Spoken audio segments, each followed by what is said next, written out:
Trae, coaches talked a lot about your guys' unselfishness tonight. Just how much can you guys talk about just giving up the ball to each other, making the right reads, making the right passes? Yeah, I think we did a great job. Start the game tonight like we did last game, and fed throughout the whole game.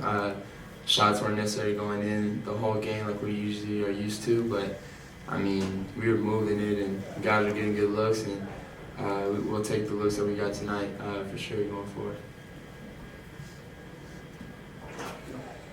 Okay. Feels like every time you guys play the Magic, these are some pretty close games. What do you think it is about them as an opponent that kind of leads to these type of performances?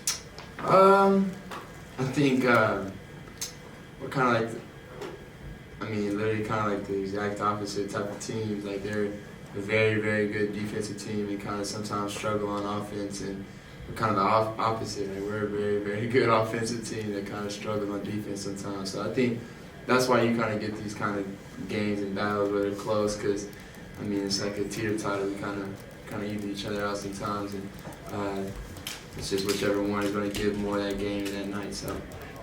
Trae, on that last play, what was going through your head as Quinn decides not to call a timeout, and then DJ's able to sink that buzzer beater?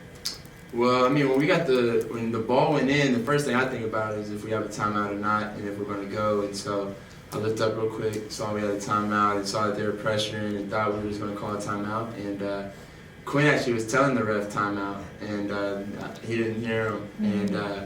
And the refs weren't hearing a lot of people all game, so it worked in our favor there. And he didn't hear him, and then we got the ball to DJ, and DJ did his thing. So that's why I was kind of jumping. I'm like looking at the ref, thinking he's literally telling you timeout. Oh, okay. Yeah. DJ the ball, so now we good. So got him the ball, let him do his thing, and we're tied. So I think the best thing was just to get in transition and make a play, and Quinn did a great job of not calling timeout, and we all just spaced for DJ and let him do his thing. Coach talked about the length that the Magic have with so many guys on defense. Can you talk about how tough it was against that Magic defense, or how much they could throw at you and your teammates? Yeah, I think that's what makes them such a great defensive team. They can throw a lot of different guys at you with different size, different strengths and speed. Some guys are smaller and stronger and faster, but some guys are taller and have a lot more length on them, and I think that's really what makes them a really good defensive team. So that's why they won a lot of games. They're not in the middle of the pack for no reason. So.